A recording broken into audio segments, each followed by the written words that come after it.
Every time you touch me, I think about how much better he'd be, she said casually while I cooked dinner. So I moved out that night. Now she's drunk texting apologies. Hey viewers, before we move on to the video, please make sure to subscribe to the channel and hit the like button if you want to see more stories like this. Thanks. The garlic sizzled as it hit the hot olive oil, releasing a scent that, to me, smelled like home. I gave the pan a shake, watching the translucent slivers dance. It was a Thursday, and Thursday was pasta night. Not just any pasta, but her favorite, linguine with clams, a splash of white wine, and a ridiculous amount of fresh parsley. She'd had a shitty day at work. I'd seen it in the tight set of her shoulders when she'd walked in, dumping her bag by the door with a sigh. So, I was deploying the big guns. The good olive oil, the one we brought back from that little market in Tuscany. The expensive clams. I was even toasting the breadcrumbs from scratch. It was a ritual, this cooking. My way of building a fortress around us, brick by brick, meal by meal, against the crap the world threw our way. In 2 years of living together, I'd learned that a good dinner could fix most things. Or at least, I thought I had. My internal monologue was a comfortable, lazy river. She'll love this. The wine is chilled. We can eat on the couch, watch that terrible reality show she pretends to hate, and just be. This weekend, maybe we can finally drive out to the coast. She's been talking about seeing the ocean for months. I glanced over my shoulder. Sarah was curled on the sofa, her back to me, the blue light of her phone washing over her face. She was scrolling, her thumb a steady, hypnotic flicker. She hadn't changed out of her work clothes. I figured she was just decompressing, letting the familiar sounds and smells of the kitchen slowly unwind the day's knots. Babe, dinner's almost ready, I said, my voice cutting through the sound of the simmering sauce. You hungry? A non-committal hum was her only reply, not even a glance. I shrugged it off. Tough day. I turned back to the stove, giving the sauce a final stir. The clams had all popped open, perfect. I was just about to drain the linguine when her voice cut through the domestic buzz, casual as a weather report. You know what's weird? I smiled slightly, not turning around, assuming she was about to share some ridiculous meme or office gossip. What's that? The pasta water bubbled furiously. I reached for the colander in the sink. Every time you touch me now, she said, her tone flat and observational, still utterly focused on her screen. I think about how much better he'd be at it. The world did not tilt. It did not shatter. It simply stopped. My hand, hovering over the colander, froze. The sizzle of the pan, the roar of the boiling water, it all receded into a distant, muffled hum, as if I'd been plunged underwater. The words hung in the steam-filled air, sharp and grotesque, completely divorced from the scene around them. I slowly turned around. She hadn't moved. The phone was still held aloft, her face bathed in its glow. My voice, when I found it, was strained, a thin wire about to snap. What? She finally looked up, but not at me. Her gaze was somewhere past my shoulder, as if she were explaining a complex but mildly boring concept to a slow child. There was no malice, no guilt, just a detached, clinical assessment. I mean, you're nice. You're comfortable. She gave a slight, almost imperceptible shrug. But Ryan actually knows how to make a woman feel wanted. You know, Ryan. The name was a punch to the gut, knocking the air from my lungs. Ryan, her personal trainer. The guy with the too white smile and the constant posts about optimizing your life. I'd met him once when I picked her up. He'd given me a firm, performative handshake and called me boss. Ryan, I managed to choke out. You're a trainer? Yeah, she said, as if it were the most obvious thing in the world. She finally met my eyes, and for a fleeting second, I saw a flicker of something, not remorse, but impatience. Annoyance that I was forcing her to state the obvious. It's just different. Don't make a big thing out of it. And with that, she looked back down at her phone. The conversation was over. For her. For me, the foundation of the life I had been so carefully, lovingly building had just vaporized. The fortress was gone, and I was standing in the ruins, covered in the dust of my own naivety. The smell of garlic and wine, once so comforting, now felt sickly and cloying. The carefully prepared meal in the pan was just food. A prop in a play that had just ended, abruptly and with brutal finality. I stood there for a full minute, maybe two, just watching her. The casual slope of her shoulders. The way she bit her thumbnail as she scrolled. The complete and utter normalcy of her posture. as if she hadn't just taken a hammer to our entire relationship with a single, offhand comment. Don't make a big thing out of it. Slowly, mechanically, I turned off the burners. The sizzling died. I drained the pasta, the steam rising to fog the window over the sink. I didn't speak. I plated the food. 2 plates. I carried them to the small dining table and set them down. Dinner's ready, I said, my voice a stranger's. She uncurled herself from the couch and came to the table, sliding into her usual chair. She picked up her fork and began to eat. I sat across from her, looking at my own plate. The linguine looked perfect, the clams plump, the parsley bright green. It looked like a photograph from a cookbook. I picked up my fork, pushed the food around, and brought a single, tasteless bite to my mouth. We ate in a silence so profound, so heavy, it felt like a physical presence in the room. The only sound was the clink of her fork against the plate and the deafening echo of her words, playing on a loop inside my shattered head. Every time you touch me, how much better he'd be. The food was ash in my mouth. I managed 3 bites, each one a conscious effort to swallow against a throat tight with a confusion that was rapidly cooling into a hard, clear certainty. Sarah ate with a disturbing normalcy, occasionally glancing at her phone, which she'd placed face up next to her plate. She was waiting for a notification. From him, I realized. The thought was so alien, so repulsive, it felt like discovering a new color, one that hurt to look at. "This is good," she said, not looking at me. It was an automatic response, a social nicety uttered into the void. She didn't mean it. Or maybe she did, and that was worse, that she could compartmentalize so completely, enjoying a meal prepared by the man whose touch she'd just declared inferior. I didn't reply. I just watched her, studying the familiar landscape of her face as if seeing it for the first time. The small scar above her eyebrow from a childhood fall, the way she tucked a strand of hair behind her ear. These details, once the map of my affection, were now just data, neutral information. When she was finished, she took her plate to the sink, rinsed it quickly, and put it in the dishwasher. "I'm beat," she announced, stretching. "Gonna take a shower and crash. You coming to bed soon?" The question was so mundane, so utterly divorced from the nuclear bomb she'd dropped an hour ago, that I almost laughed. A bitter, broken sound lodged itself in my chest. "Every time you touch me," the words echoed, sanitizing any thought of sharing a bed, a shower, a space with her. "I've got some stuff to clean up," I lied, my voice remarkably steady. "I'll be in later." She nodded, already halfway down the hall. "Don't stay up too late." I listened to the shower turn on. The familiar groan of the pipes. That was the soundtrack of our shared life. And now, it was just noise. I stood up, cleared my plate, and dumped the entire, beautiful, uneaten meal into the trash. The clams, the linguine, the toasted breadcrumbs. It felt symbolic, but not in a dramatic way. It was just efficient, getting rid of something that was no longer needed. I didn't go to bed. I sat on the couch, in the spot she had vacated. The cushion was still warm. I stared at the blank, black screen of the television, my mind not racing, but methodically planning. The shock had been a flash fire, burning away the emotion and leaving behind a landscape of cold, hard facts. Fact, she did not respect me. Fact, she was emotionally, and likely physically, entangled with another man. Fact, this was not my home anymore. It was a set, and my part in the play was over. The how of my exit began to arrange itself in my mind with a quiet, terrifying clarity.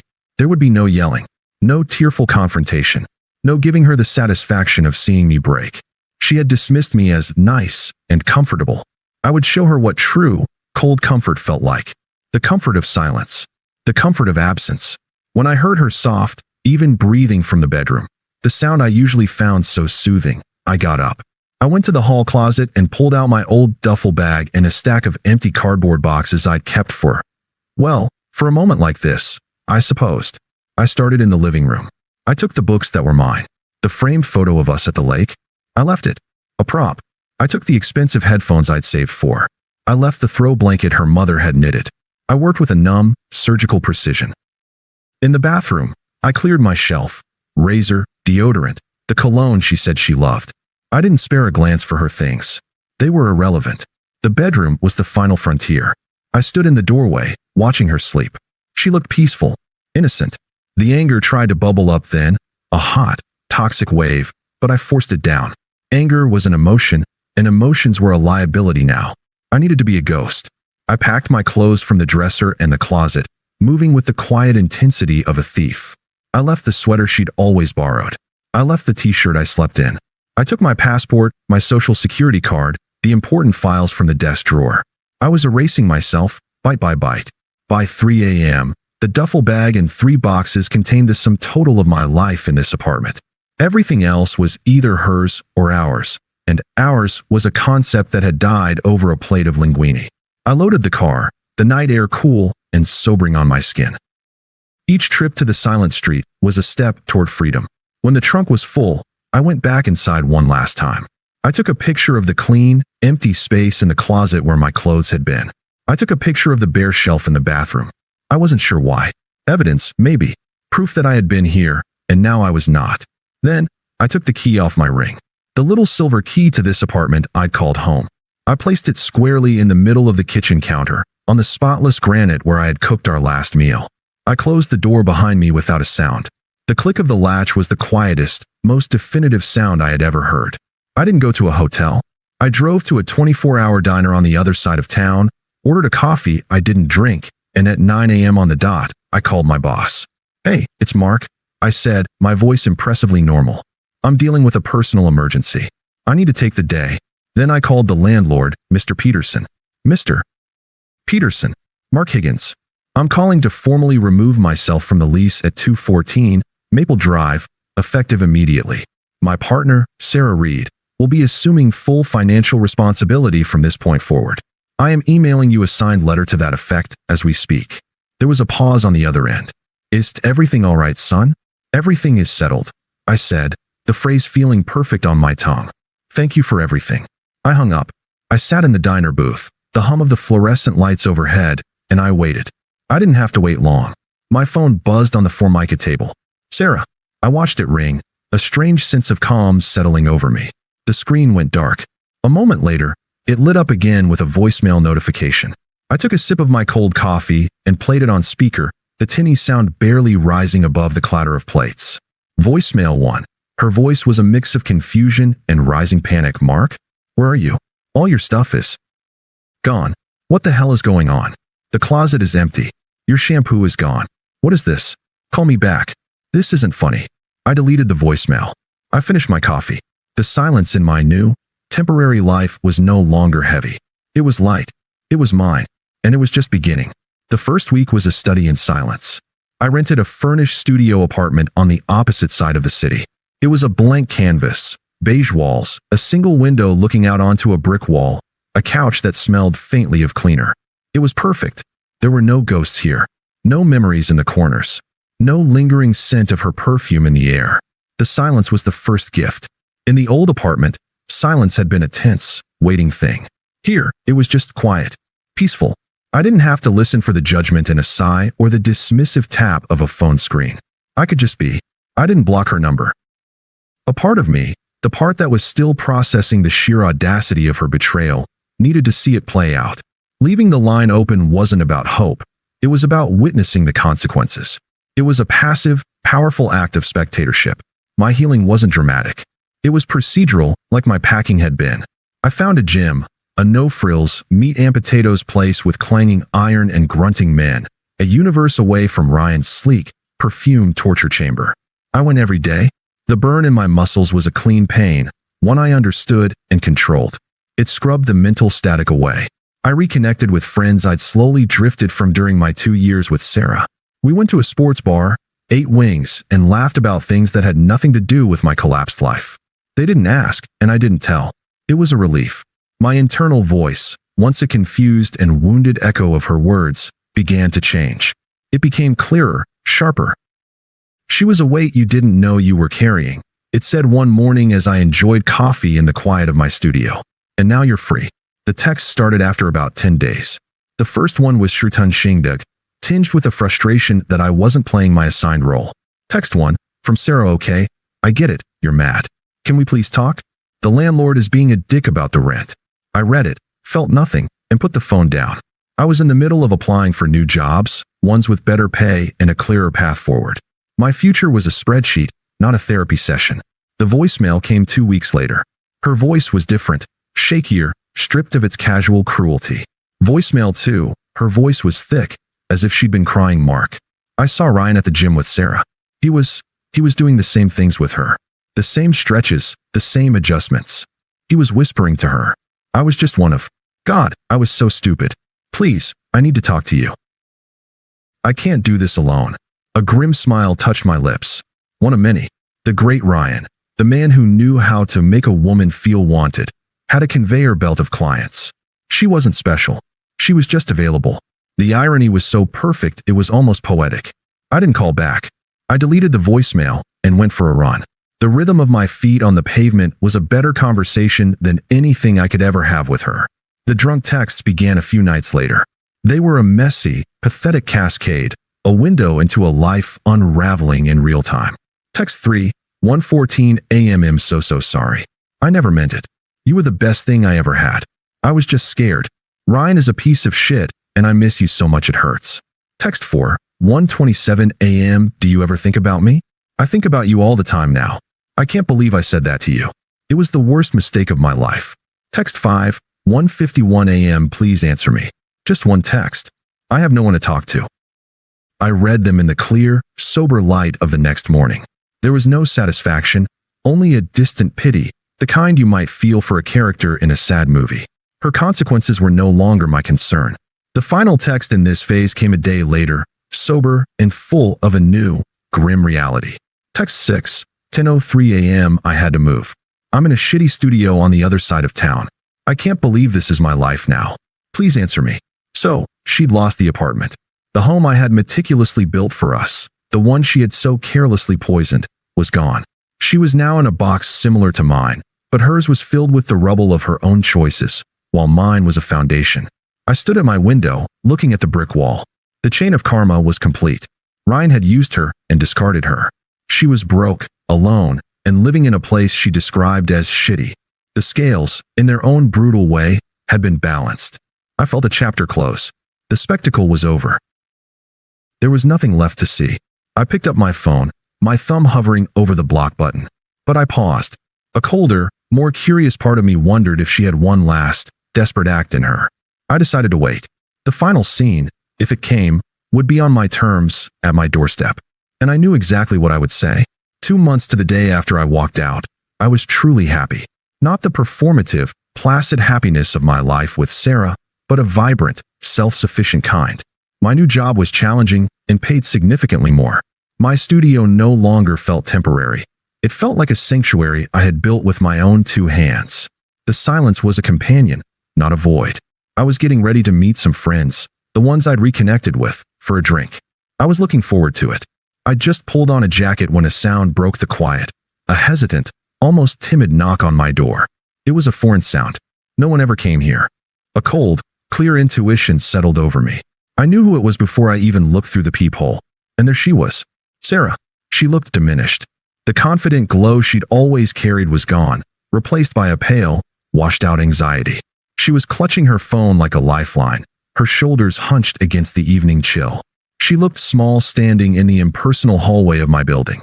For a moment, I considered not answering, letting her stand there until she gave up. But that would have been an action, a reaction, and she was no longer worthy of either. So, I opened the door. Her eyes widened, a frantic hope flashing in them like a dying light bulb. Mark. God, you look good. She was right. I felt good. The gym, the peace, the lack of emotional drain, it had all physically reshaped me. I didn't smile.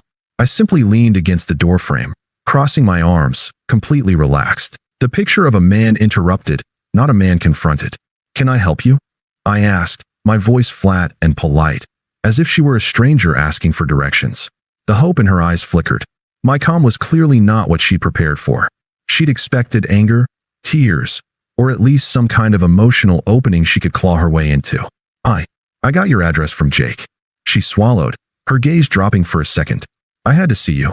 I'm so sorry. What I said, it was the biggest mistake of my life. I said nothing. I just watched her, letting the silence press down on her. Ryan was nothing, she continued, her voice gaining a desperate, wheedling tone. A lie. He was using me. You're everything. You were always everything. She started to cry then, quiet, pathetic tears that tracked through her makeup. It was a performance, and a poor one. I felt nothing. Not pity, not schadenfreude. It was like watching a sad commercial for a product I would never buy. "Can we just talk?" she pleaded, taking a half step forward. "For a minute? Please." This was it. The moment her casual cruelty met its final, unmovable end. I looked her up and down, not with lust or nostalgia, but with a mild, detached amusement, as if assessing a mildly inconvenient piece of furniture left in the hallway. Then I delivered the line I'd been crafting in my head since the first drunk text. "Is Ryan busy tonight?" I asked, my tone light, almost conversational. The effect was instant and devastating. Her face, already pale, went bone white. Her jaw went slack. She physically recoiled as if I'd slapped her. The reference to her own words, thrown back at her not with rage, but with a mocking, casual precision, shattered the last of her composure. She understood then that I had not just been hurt, I had been listening, and I had remembered. I let the question hang in the air for a beat, letting the full, brutal weight of the irony crush her. Then, I finished it. "Because I definitely am." I didn't wait for a reply. There was nothing left to say. I didn't slam the door in a fit of drama. I simply closed it. The sound was soft, firm, and utterly final. A period at the end of a terrible sentence. I stood there for a second listening. I heard a choked sob, then the sound of her footsteps retreating, quickly, down the hall.